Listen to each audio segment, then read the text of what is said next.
Very good morning to all. Honorable Chief Justice Upadhyay, Justice Hari Shankar, Honorable Judge from Allahabad High Court, my fellow panelists, audience, and distinguished guests from overseas. I have got a very onerous task of doing something which I have done in 40 years, and as the chair wants me to summarize in 7 minutes. It's quite an exercise for a good morning. But first of all, heartiest congratulations to IIDW on this marvelous event in Chandigarh with such young, bright, brilliant lawyers participating. It's so energizing and so good to see so many young people taking part. In fact, Justice Srivastava yesterday told me that he's amazed that we've got such a big intellectual property bank of young lawyers who are willing to go on these issues.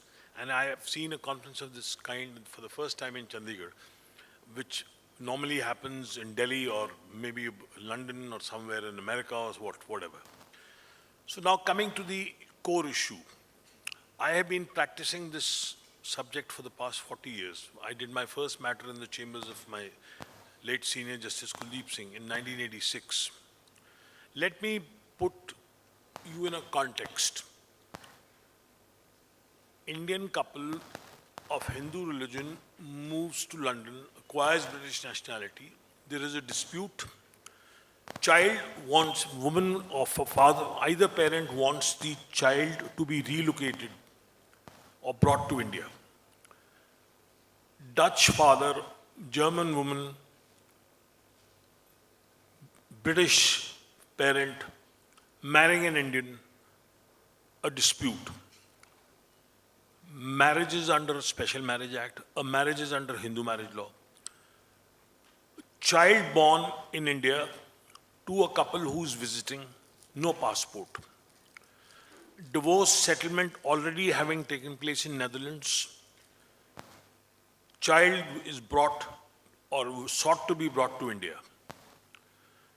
Every day there is a complex human problem. Human relationships are so diverse.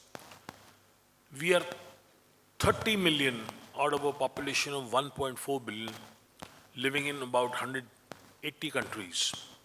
We ourselves are 3.28 million square kilometers, 29 states and 10 union territories, 4 statutory codified personal laws. We have a Guardian and Wards Act of 1890 providing singular custody. It's an archaic, outmoded colonial legislation. The Hindu Minority and Guardianship Act provides both parents as custodians and guardians. Wrongful removal or retention of children is not a wrong or an offense. The Hague Convention on Civil Aspects of International Child Abduction calls it a wrong. America treats it as a federal offense. Most European countries take it as a serious infringement of parental rights. First question which is posed to me, does mirror order jurisprudence effectively help return globally? The answer is a plain no. We do not have a mirror order jurisprudence. For those who do not know what is a mirror order, you get an order in a foreign court, you bring it to India, you want India to implement it. We do not implement foreign court orders for the asking. We put them to a test of validity under section 13 and 14 of the CPC.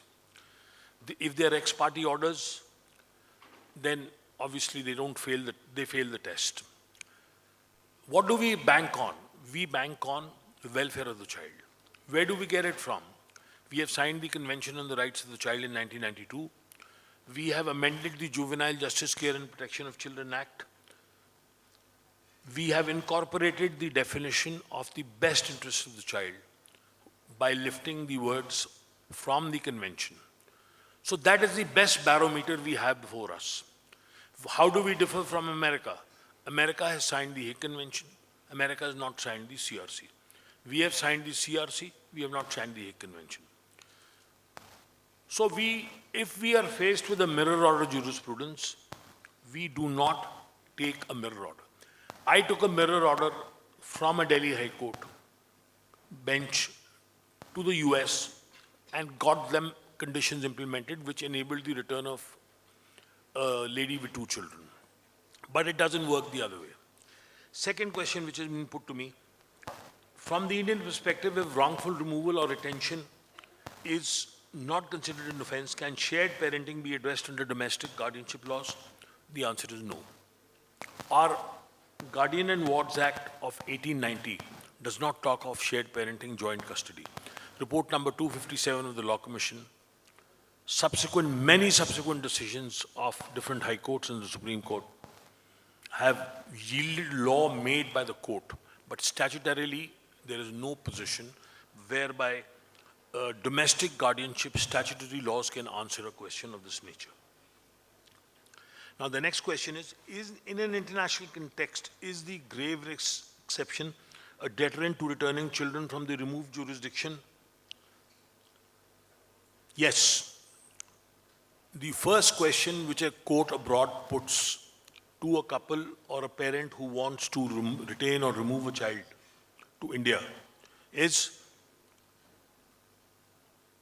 will the child return? Do I have an ironclad guarantee?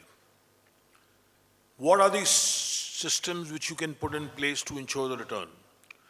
The answer is very difficult. It's a plain no. You cannot ensure by an ironclad guarantee that a child will be returned if taken from a foreign country in pursuance of a foreign court order.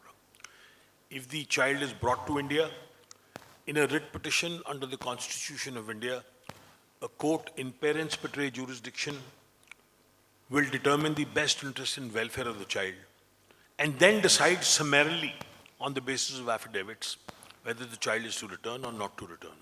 If the court finds a detailed investigation is necessary, it may relegate the matter to a family court or a guardian judge. So there is no automatic return or removal on a foreign court order to do so.